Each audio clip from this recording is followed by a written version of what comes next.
हरे कृष्णा। भगवद गीता अध्याय 1 श्लोक क्रमांक 45।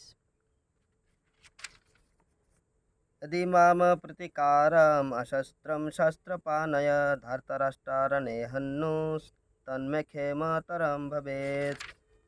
यहाँ पे अर्जुन कह रहे, यदि शस्त्रधारी धृतराष्ट्र के पुत्र मुझे नियत तथा रणभूमि में प्रतिरोध ना करने वाले को मारे तो यह मेरे लिए श्रेयस्कर होगा।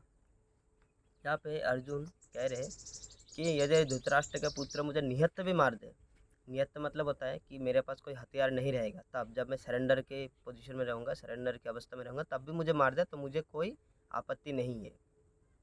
क्षत्रियों के युद्ध के नियम के अनुसार जो क्षत्रिय होते हैं उनके हिसाब से जब मतलब दूसरे टीम के पास या दूसरे टीम के योद्धाओं के पास जब कोई भी शस्त्र नहीं रहता तो उनके वार नहीं किया जाता है ना। वो युद्ध का नियम कानून बहुत ही डिसिप्लिन्ड होता है। आजकल की तरह नहीं कि सोते हुए लोगों को मार के चले जा रहे, बम फोड़ दे रहे है ना, छोटे छोटे बच्चों को, नाबालिग लोगों को, महिलाओं को मार दे रहे। ये युद्ध नहीं कह सकता, ये एकदम बेवकूफ़ी है। युद्ध नियम से होता है। हाँ, टाइम टू टाइम इतना टाइम से इतना टाइम तक हम लड़ेंगे, उसके बाद अगर हम साथ मतलब हम मारेंगे नहीं। अगर हमारे पास कोई आ भी रहा है शत्रु, अगर आउट ऑफ जो एक ना मतलब युद्ध के टाइम के बाहर आउट ऑफ विंडो में पीरियड में कोई आएगा तो हम उनके साथ बातचीत भी ऐसे से करेंगे, लेकिन लड़ाई नियम से होगा।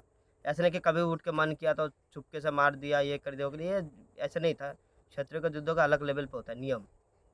तो अर्जुन यहाँ पे कह रहे हैं कि वैसे तो निहत्थे को मारना उचित नहीं है, लेकिन अगर धृतराष्ट्र के पुत्र मुझे निहत्थे भी मार दे, अगर जब मेरे पास हथियार ना हो तब भी मुझे मार दे, तब भी मुझे यहाँ पे कोई आपत्ति नहीं है।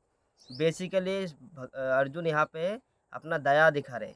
वो अपने भाई को, भले चचेरा भाई है लेकिन अपने भाई को मारना नहीं चाहता।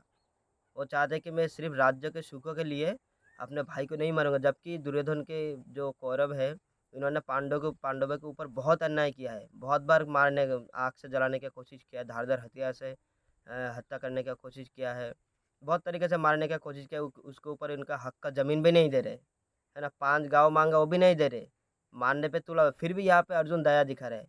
तो हमें यहाँ पे ये समझना चाहिए कि इतना कुछ सहन करने के बाद भी अर्जुन अपने भाई के प्रति दया दिखा रहे।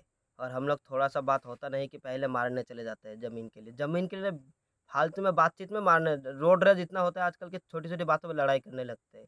अगर अर्जुन जैसा हाल हमारा कर दे कोई, तो हम तो उसका पूरा खानदान को ख़त्म कर देंगे। ऐसा जो आजकल लोगों के जो एटीट्यूड है ना। तो ये अर्जुन से हमें सीखना चाहिए कि रिलेशन मेंटेन कैसे किया जाता है। कि अगर उन्होंने इतना, मैं कम से कम इतना तो दया हमारे अंदर होना चाहिए कि कम से कम 1-2 बार माफ़ कर दे, है ना?